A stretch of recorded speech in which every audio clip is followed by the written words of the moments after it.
Assalamualaikum warahmatullahi wabarakatuh. Warga yang mengantar Joko ke dukun itu pun juga tak ambil pusing karena tak merasa ada hubungan dengan Joko. Tono yang mendengar kabar tersebut nampak sangat senang karena tanpa harus bersusah payah menyingkirkannya. Karena tinggal di lereng bukit yang sangat jauh dari pemukiman, membuat keberadaan dukun itu tak begitu dihiraukan warga. Namun di suatu malam, ada 5 orang yang nampak mencurigakan. Mereka berkeliling melihat-lihat pohon jati yang besar dan menjulang tinggi. Memang kala itu penebang liar sangat marak. Beberapa pohon jati besar berhasil mereka tebang. Terlihat 3 orang sedang membereskan ranting-ranting dan dahan. 1 orang pergi mengambil kendaraan, lalu satunya lagi berjalan hingga ke lereng bukit mencari singkong atau umbi-umbian untuk dibakar. Lama sekali, dia nyari singkong apa, Mas? Ayo kita susul, truknya sudah siap muat, kalau cuma berempat akan sangat lambat. Tadi dia bilang maunya di lereng bukit. Mereka berempat lalu menyusul menerobos malam yang dingin di hutan jati. Tak lama kemudian mereka sampai di lereng bukit.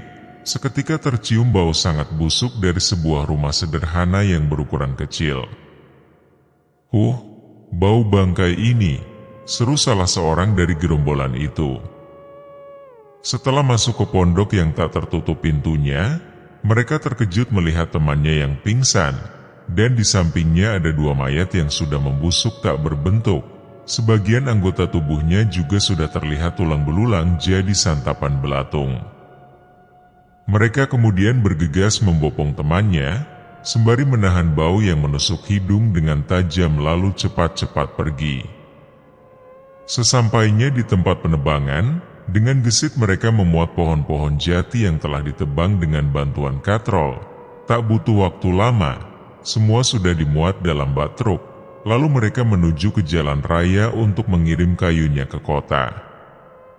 Sampai di dekat desa, 1 orang turun untuk memberi informasi ke warga jika ada 2 mayat yang sudah membusuk di pondok dekat lereng bukit. Akhirnya kabar menghilangnya Joko menemukan titik terang. Setelah diidentifikasi dan mencocokkan DNA, jenazah Joko dikirim ke rumahnya untuk dimakamkan, sedangkan Mbah Dukun dikubur warga di dekat tempat tinggalnya. Slamet tidak tahu tentang penyebab kematian Joko. Hingga sampai saat ini, ia belum tahu siapa pengirim santet yang sebenarnya.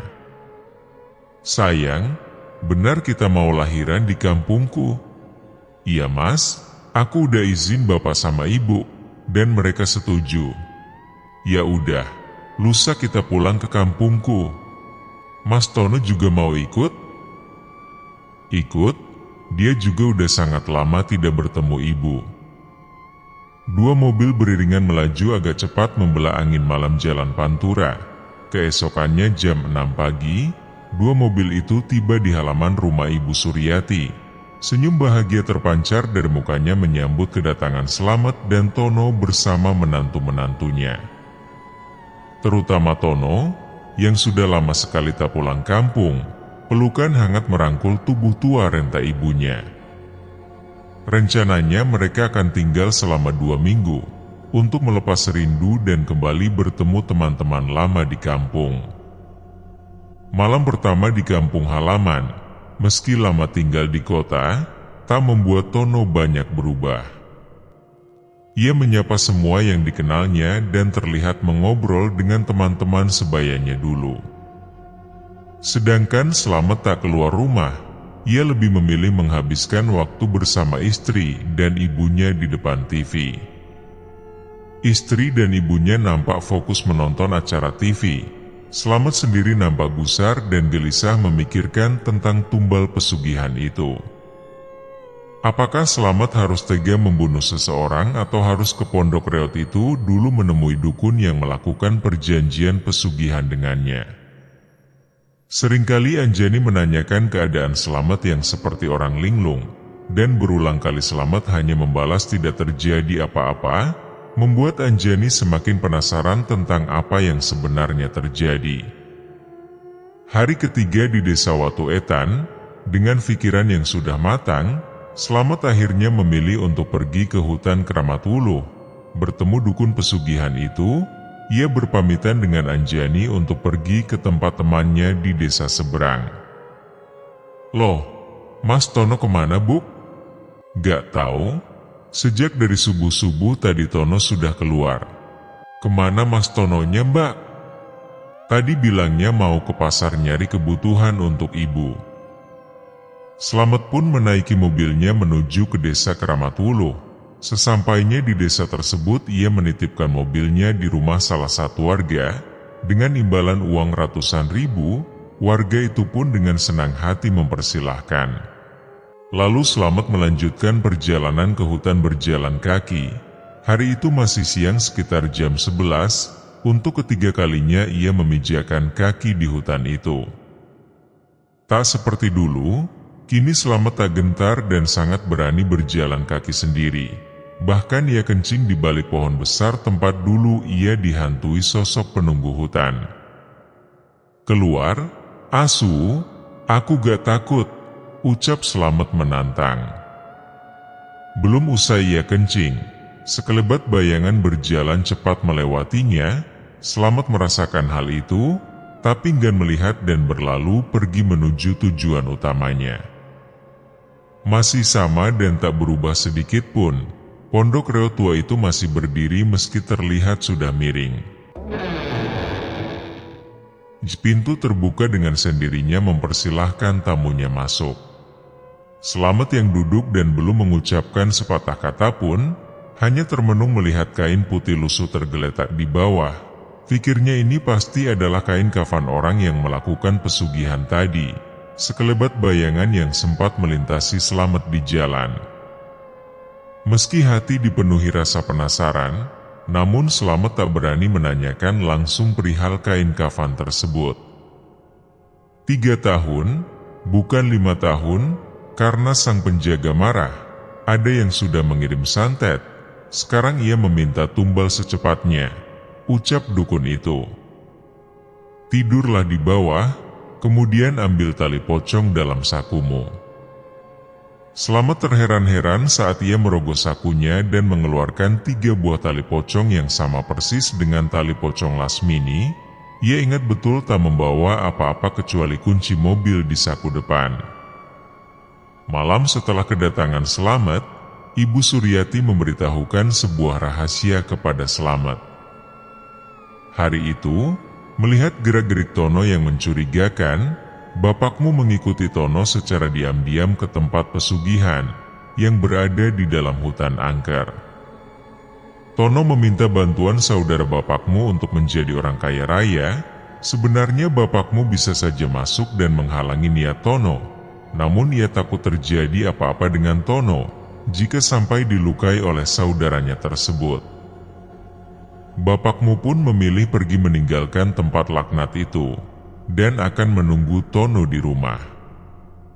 Namun hampir 2 hari Tono tak pulang. Hal itu membuat bapakmu sangat khawatir. Lalu ia segera coba mencari malam harinya, karena seingat bapakmu Tono itu suka berkumpul dengan temannya pada waktu malam. Di ujung desa ini, malam itu sekitar jam 10 malam, desa sudah sangat sepi. Tak ada seorang pun yang keluar.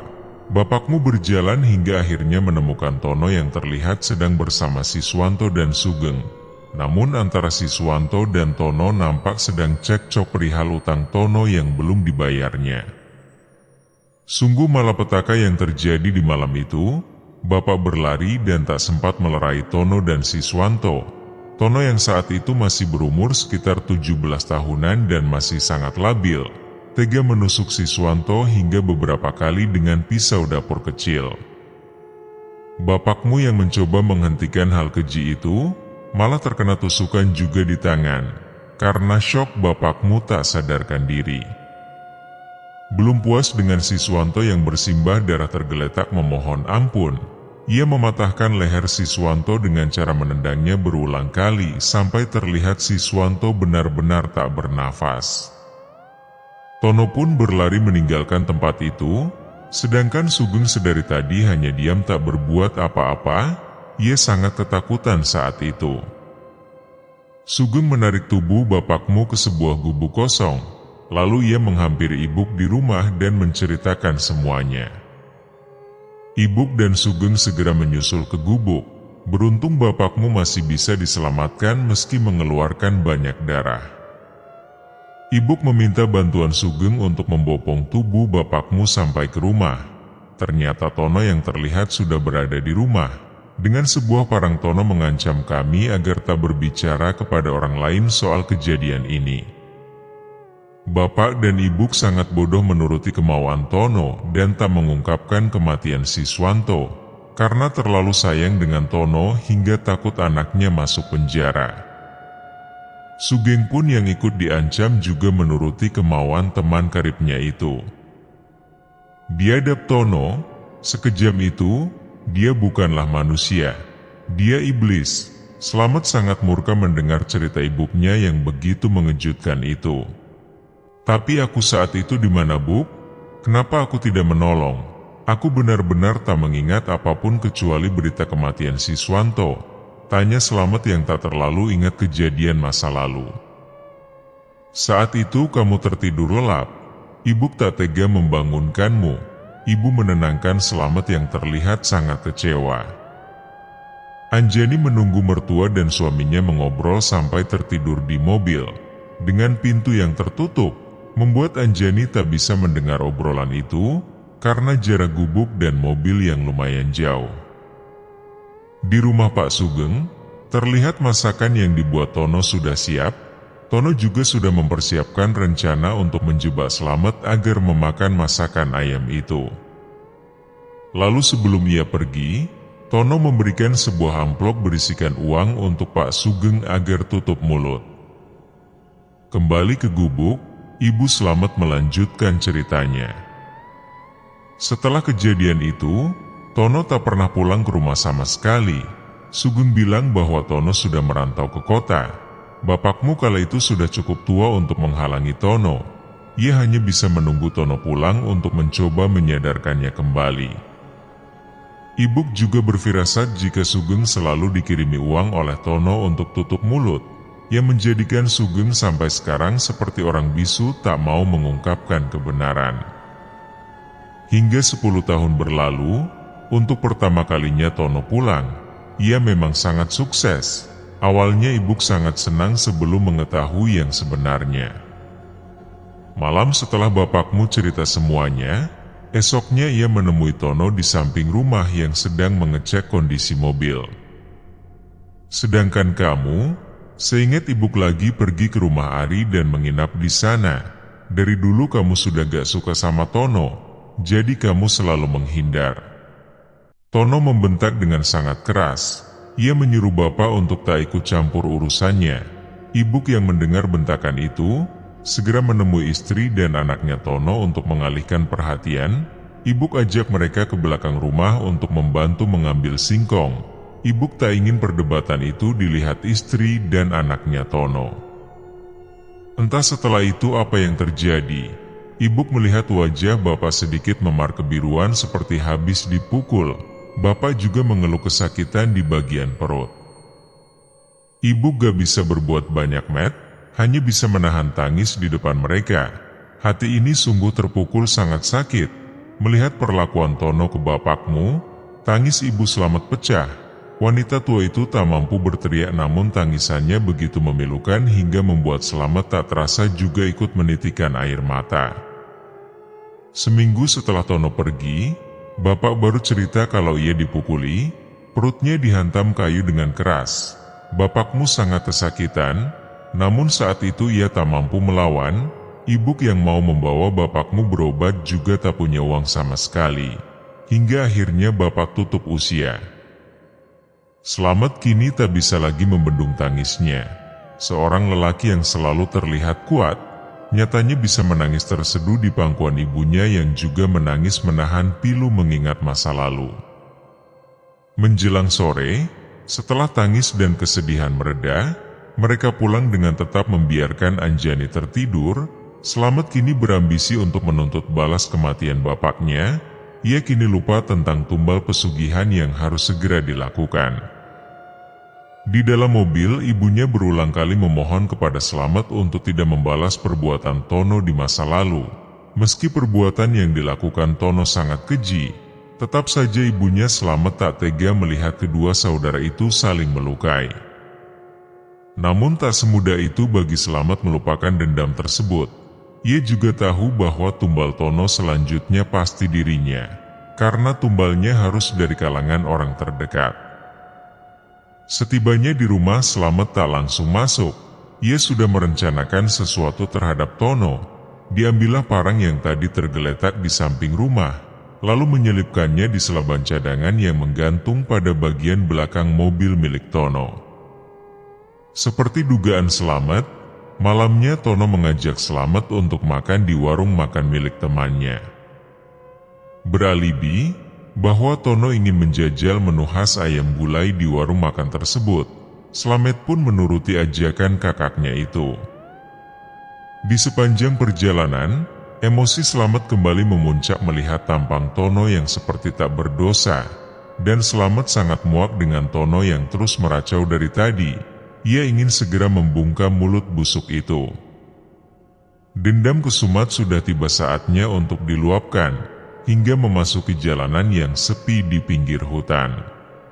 "Mas, tolong berhenti sebentar, aku mau kencing." Mereka berhenti di bahu jalan. Slamet kemudian keluar, dan Tono pun ikut keluar ingin menyalakan sebatang rokok. Diam-diam Slamet mengambil parang yang disembunyikannya sambil melihat situasi sekeliling. Dirasa sepi lalu Slamet perlahan mendekat dan langsung tanpa aba-aba mengayunkan parang itu. Tono yang pernah ikut belajar pencak silat, tanpa sadar refleks menghindar saat ada pergerakan mencurigakan di belakangnya. Namun sabetan parang yang begitu cepat masih mengenai bahunya, tubuh Tono ambruk. Slamet kembali menghujam Tono, tapi kini sabetan itu meleset saat Tono menendang kaki Slamet. "Biadab kau, apa yang kau lakukan?" ucap Tono, mencoba kembali berdiri. Belum tegak berdiri, Slamet kini menusuk perut Tono. Meski sudah tertusuk, ternyata Tono masih kuat untuk bangkit dan merebut parang di tangan Slamet. Tono melayangkan parang yang menyayat tangan Slamet yang mencoba melindungi kepalanya. Kemudian, parang itu mengayun lagi dan mengenai paha Slamet. Tubuh Tono kini ambruk. Ia tak bisa menahan kesadaran lagi karena luka tusukan di perutnya. Sedangkan Slamet masih sanggup berdiri. Meski terluka tapi parang itu tak ada yang mengenai organ vital. "Mampus kau bajingan, aku sudah tahu semua rahasia busukmu." Slamet memaki Tono yang terkapar tak berdaya. Bagi sesama pengguna pesugihan tali pocong, menjadikan mereka masih bisa saling melukai, karena memiliki kekuatan yang sama, hasil dari pesugihan tersebut. Slamet lalu meninggalkan tubuh yang tak bernyawa itu begitu saja, kemudian pulang menaiki mobil dengan tubuh masih bersimbah darah. "Slamet, Mas Tono kemana? Kamu kenapa berlumuran darah?" tanya istri Tono yang panik melihat Slamet berlumuran darah. "Dia sudah kena rakambak?" "Hahaha," ucap Slamet menyeringai dan tertawa. Anjani dan ibunya Slamet tak percaya Slamet tega membunuh kakaknya sendiri. Isak tangis mulai pecah dari ketiga wanita di rumah itu. Sedangkan Slamet sendiri hanya termenung dan terdiam dengan tatapan kosong. Isak tangis makin terdengar keras saat jenazah Tono tiba, yang dibawa oleh masyarakat yang menemukannya di bahu jalan. "Mas, Mas, bangun Mas," panggil istri Tono. Mengguncangkan tubuh Tono berharap ia masih hidup. Melihat Slamet yang diam saja, istri Tono mendekat dan memukuli Slamet berkali-kali. Namun Slamet tak bergeming dan tetap diam. Anjani dan ibunya Slamet kemudian meraih dan merangkul istri Tono dan mencoba menenangkannya. "Mbak, sabar, ikhlasin Mas Tono, sabar ya Mbak. Enduk, sabar ya. Biarkan suamimu tenang di alam sana." Tak ada warga yang melaporkan kejadian itu, seakan mereka tak mau ikut campur dengan urusan keluarga Slamet. Lalu sesuai permintaan istri Tono, jenazah Tono dimakamkan di desa Watuetan tempat kelahirannya. Ibunya Slamet meminta istri Tono dan anaknya untuk tetap di rumah ini sementara waktu, karena melihat istri Tono yang begitu terpukul dan trauma sangat mendalam, membuatnya tak tega jika mereka harus kembali ke kota. Seminggu usai kejadian itu, rumah Slamet masih dalam keadaan berkabung. Ditambah tiap malam istri Tono yang selalu menangis membuat suasana rumah makin terasa tidak enak. Anak Tono yang masih berumur 6 tahun, sekarang dirawat oleh Anjani sebagai calon ibu baru. Ia merawatnya dengan penuh kasih sayang.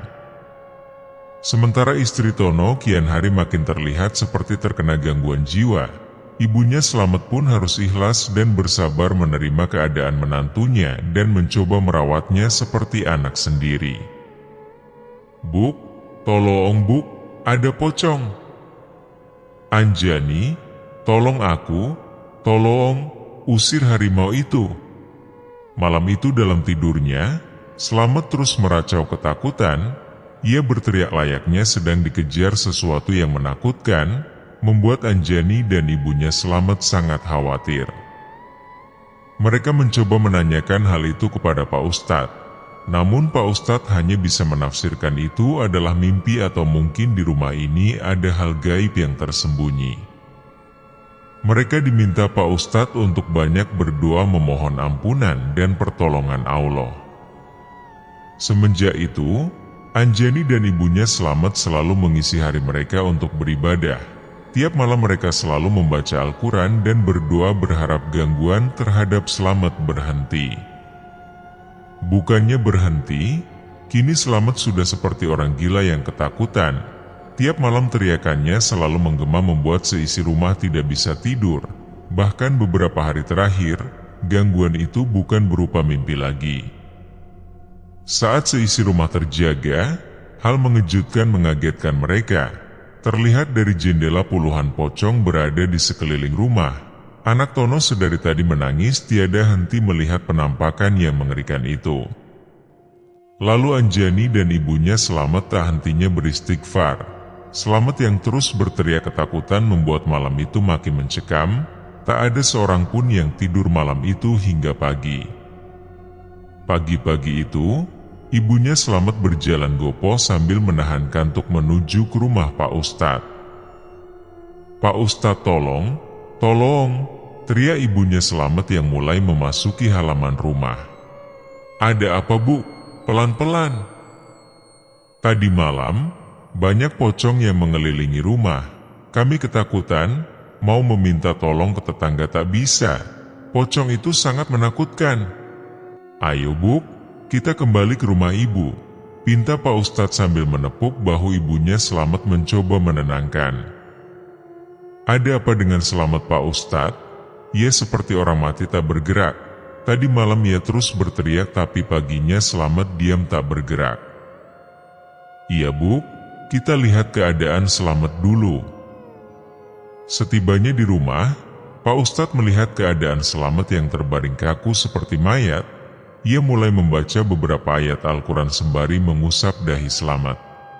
Tubuh yang tadi terbaring tiba-tiba bergeliat kencang seperti cacing kepanasan. Pak Ustadz merasakan bahwa ada sesuatu pada diri Slamet yang membuatnya seperti ini.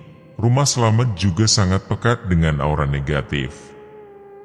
"Bu, saya tak bisa mengobatinya. Dokter pun mungkin tak bisa. Ini bukan penyakit pada umumnya, namun melainkan buatan setan." "Jadi Slamet kena santet Pak Ustadz?" "Kurang tahu juga, Bu, tapi aku akan meminta bantuan Mbah Kiaiku di pondok pesantren dulu. Semoga beliau bisa mengobati Slamet." Berhari-hari dilalui, kondisi Slamet kian memburuk. Tubuh kekarnya yang dulu seakan hilang begitu saja, tinggal tulang belulang yang dilapisi kulit.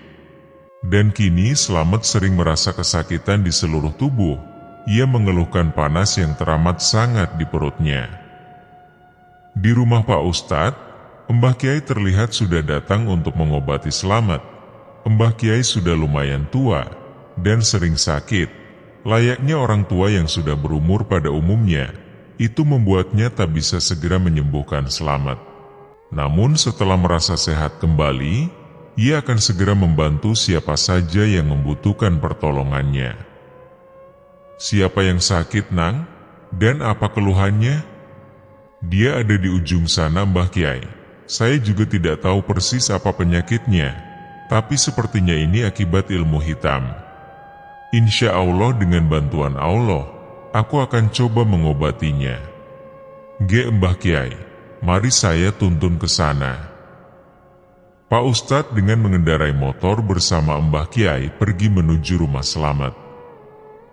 Panas, panaas, panas buk, panaas. Terdengar teriakan keras dari rumah Slamet.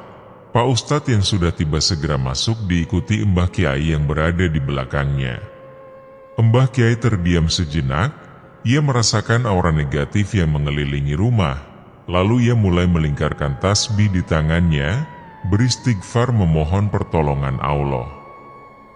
Ini Mbah Kiai, pasiennya bernama Slamet bin Kiswoyo. Coba rogoh di saku celananya, Nang. Baik Mbah Kiai. Pak Ustadz mulai memeriksa saku celana milik Slamet. Tak lama ia mengeluarkan 3 buah tali putih kusam. Semua yang berada di situ keheranan ketika Pak Ustadz mengeluarkan tali yang seperti tali pocong, kecuali Mbah Kiai yang nampak tenang seperti sudah mengetahuinya.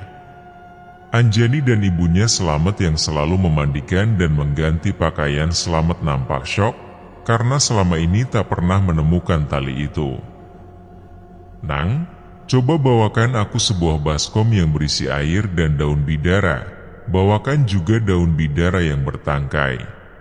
Pak Ustadz keluar menyiapkan apa yang diminta oleh Mbah Kiai.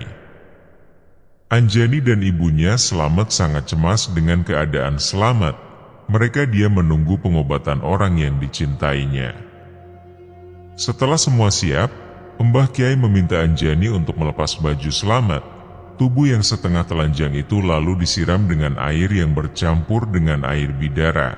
Slamet yang sedari tadi berteriak kepanasan mulai diam dan tenang. Bacaan Al-Quran dari Mbah Kiai membuat suasana rumah itu kembali damai.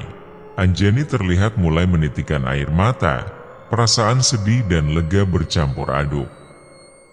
Tapi kedamaian yang belum berlangsung lama kembali buyar, ketika tubuh Slamet berguncang dengan keras dan makin keras. Panas, panas, sakit, tolong, teriak Slamet lagi memecah keheningan. Nang, taruh tali pocong itu ke baskom, suruh Mbah Kiai tergesa-gesa. Mas Slamet, tolong sadar, istighfar Mas. Tangis Anjani makin keras seiring kerasnya teriakan Slamet. Ia mencoba memegangi tubuh suaminya itu, namun apa daya, Anjani malah terhempas. Seketika ibunya Slamet pingsan, melihat keadaan anaknya dan menantunya yang membuat hatinya sangat terpukul. Mbah Kiai dengan terus melantunkan ayat Al-Quran, terlihat menyabet tubuh Slamet dengan daun bidara. Tanpa ia sadari, air mata menetes di pipinya. Mbah Kiai terenyuh dengan keadaan ini. Dengan pelan ia lalu menanyakan sesuatu ke Anjani. Enduk, kamu tidak apa-apa? Kamu sudah ikhlas? Tanya Mbah Kiai dengan pelan dan lembut. Anjani dengan berat hati menganggukkan kepala, seolah tahu apa yang akan terjadi kepada suaminya. Lalu ia mendekat ke ibunya Slamet yang telah dipindahkan oleh Pak Ustadz ke kasur lain yang berada tak jauh dari Slamet. Anjani menangis sejadi-jadinya sambil memeluk ibunya Slamet yang masih belum sadarkan diri. Nak, coba ikuti ucapanku ya, ucap Mbah Kiai meminta Slamet yang setengah sadar itu. Asyhadu alla ilaha illallah, ucap Mbah Kiai. Asyhadu alla ilaha illallah, Slamet mengikuti. Wa asyhadu anna Muhammadar Rasulullah, lanjut Mbah Kiai. Wa asyhadu anna Muhammad dan Rasulullah. Di akhir kalimat syahadat tersebut, tubuh Slamet kemudian terdiam dengan mata terbuka lebar. Tubuh itu kaku dan dingin layaknya sudah meninggal beberapa jam. Innalillahi wa inna ilaihi rojiun, ucap Mbah Kiai sambil menutup mata Slamet. Kali ini Anjani yang pingsan mendengar Mbah Kiai mengucapkan innalillahi, sedangkan ibunya Slamet yang baru sadar mendekat ke tubuh anaknya. Dilihat dan dipeluknya untuk terakhir kali, air mata telah habis menetes, yang terlihat hanyalah mata sembab merah dan wajah yang seperti memendam sakit yang begitu besar. Sungguh beban yang berat bagi Ibu Suryati, harus kehilangan ketiga anaknya di masa tua. Anjani yang belum juga sadarkan diri dibawa ke rumah sakit oleh beberapa warga yang datang setelah mendengar kabar kematian Slamet. Ibunya Slamet pun ikut ke rumah sakit untuk menemani menantunya. Siang itu juga, Slamet segera dimakamkan oleh warga setempat. Tak ada keluarga yang menemani penguburan itu. Istri Tono yang linglung dan anaknya tetap di rumah bersama beberapa orang warga yang masih membantu membersihkan rumah Slamet atas kejadian itu. Dan kemudian, kabar baik datang dari rumah sakit, telah lahir anak pertama Anjani dan Slamet. Kesedihan yang menyelimuti siang itu, terlupakan sejenak dengan haru bahagia menyambut kelahiran anak Anjani yang lahir dengan selamat melalui operasi. Ibunya Slamet dan Anjani nampak tegar, meski sebenarnya memendam kesedihan. Mereka berharap ini adalah akhir dari kesedihan yang hampir tak berujung. 7 tahun berlalu. Bu, ayo cepat. Iya nak, ibu ambil bunga dulu di mobil. Ayo bu, Sekar tidak sabar ingin bertemu ayah. Terlihat 4 orang sedang menabur bunga dan mendoakan sebuah pusara. Slamet bin Kiswoyo, nama yang tertulis di nisan yang mereka doakan. Ibu Suryati, Anjani, dan Sekar anaknya yang sekarang sudah berumur 7 tahun bersama juga anaknya Tono yang bernama Bayu, bergantian menabur bunga. Setelah selesai di kuburan Slamet, mereka menuju ke makam Tono untuk mendoakannya juga. Mereka kini hidup sederhana di desa Watu Etan, dengan sisa harta sepeninggal Slamet dan Tono. Anjani membuka sebuah toko kelontong yang lumayan besar untuk menghidupi Ibu Suryati, Sekar dan Bayu, sedangkan istri Tono sekarang sudah diurus pihak rumah sakit gangguan jiwa. Aku lebih suka hidup sederhana mas, lebih damai, semoga kamu juga damai di atas sana ya mas, kami semua sangat mencintaimu, ucap istri Slamet. Tamat. Terima kasih semuanya ya telah mengikuti dari awal hingga akhir kisah pesugihan tali pocong. Tanpa kalian, mungkin kisah ini tak akan memiliki akhir. Terima kasih banyak atas dukungannya. Semoga kita senantiasa diberi kesehatan dan diberikan rezeki yang halal, dijauhkan dari segala bentuk perbuatan musyrik. Amin. Wassalamualaikum warahmatullahi wabarakatuh.